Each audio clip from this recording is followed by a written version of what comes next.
La guerra seguía respirando entre sus muros, como una herida que nunca cerraba. Soldados caían, estandartes ardían, y el poder del clan Ashina se sostenía apenas por la obstinación de un viejo guerrero que se negaba a desaparecer. Sekiro avanzó entre los restos del conflicto sin detenerse. En su mano llevaba la piedra del santuario, pesada no por su tamaño, sino por lo que representaba.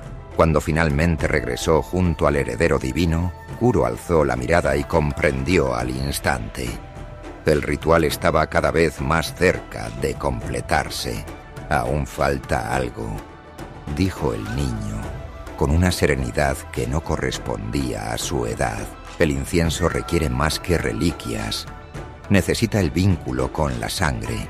La última pieza era clara, la flor del loto del palacio. Una flor que no crecía en la tierra de los hombres, sino en las profundidades del agua estancada, donde la vida y la muerte se confundían. Un lugar al que no se llegaba caminando. Sekiro partió de inmediato.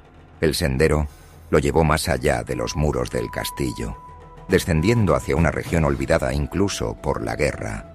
La mazmorra abandonada. El aire allí era denso, viciado, cargado de lamentos antiguos, prisioneros rotos por la tortura, experimentos fallidos y el eco de una ambición que había ido demasiado lejos. Pero el lobo no se detuvo. Desde lo más profundo de la mazmorra, el camino descendía aún más, hasta un lago inmóvil como un espejo muerto. En su centro, un palacio hundido emergía de las aguas como un recuerdo que se negaba a desaparecer. El palacio del manantial. Para llegar allí, Sekiro tuvo que abandonar el suelo firme. El agua lo reclamó, envolviéndolo en un silencio antinatural. Criaturas antiguas se deslizaban entre las corrientes, observándolo con ojos sin alma, mientras él avanzaba impulsado solo por su propósito. Cuando emergió, el mundo había cambiado. El palacio era hermoso y perturbador a la vez. Puentes de madera carcomida, torres inclinadas y doncellas inmóviles que parecían estatuas hasta que se movían. Sus movimientos eran gráciles, antinaturales, y su canto flotaba en el aire como un hechizo antiguo. Aquí no gobernaba la espada, gobernaba la inmortalidad corrompida. Sekiro avanzó entre ellos sin alzar la voz, enfrentándose a guardianes que no temían a la muerte, porque hacía tiempo que la habían dejado atrás. Cada combate era una prueba de paciencia, precisión y voluntad. Y al final del sendero acuático la vio, la flor del loto, blanca, perfecta, creciendo donde nada debería hacerlo. Un símbolo de pureza nacido en un lugar podrido. Sekiro la tomó con cuidado, como si temiera que un movimiento brusco pudiera quebrar algo más que un tallo. Pero el palacio no concedía regalos sin exigir algo a cambio. El agua comenzó a agitarse, el cielo se oscureció y una presencia colosal despertó.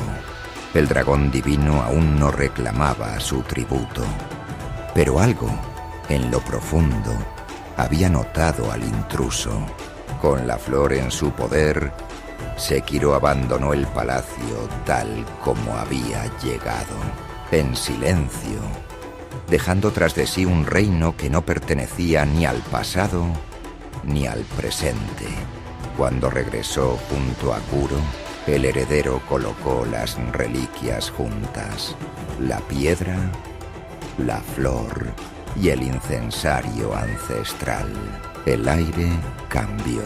El incienso comenzó a arder, liberando una fragancia que no era de este mundo.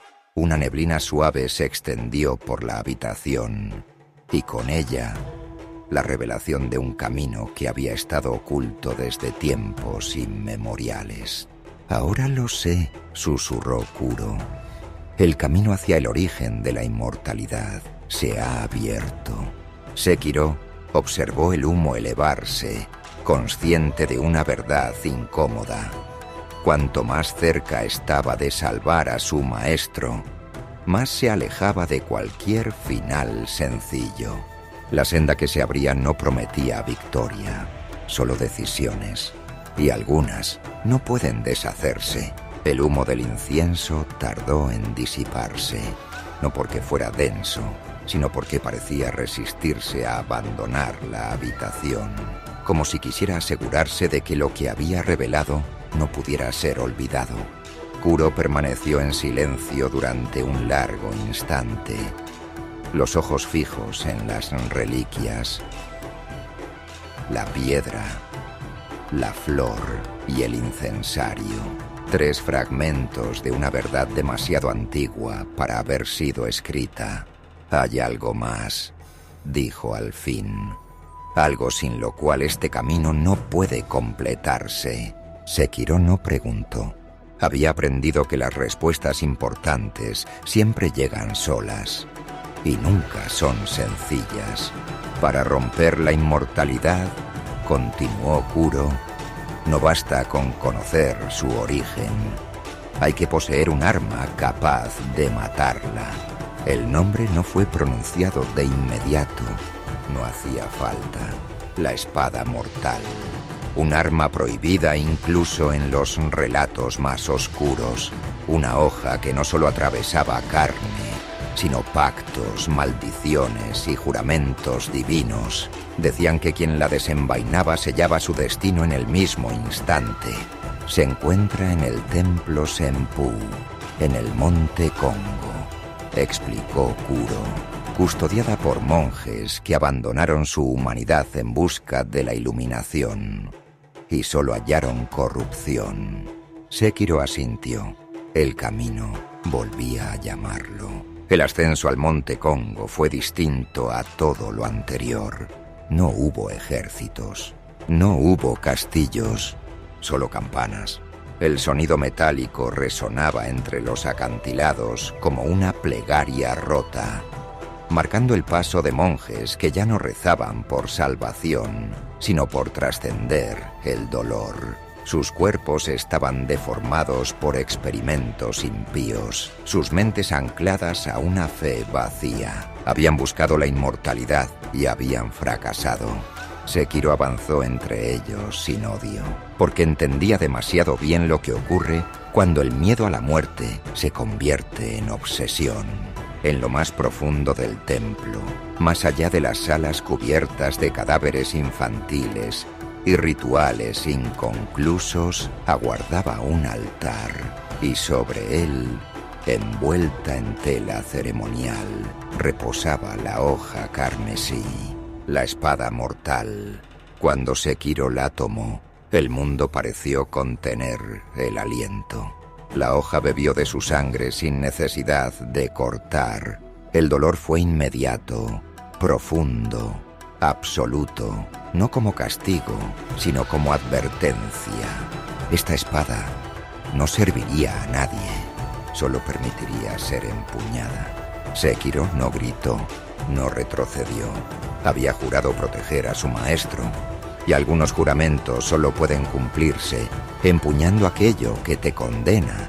Cuando regresó junto a Kuro, la espada aún parecía latir, como si tuviera voluntad propia. El heredero divino la observó con una mezcla de alivio y tristeza. «Ahora sí», dijo en voz baja, «ahora tenemos todo lo necesario para romper el ciclo». Pero su mirada se oscureció.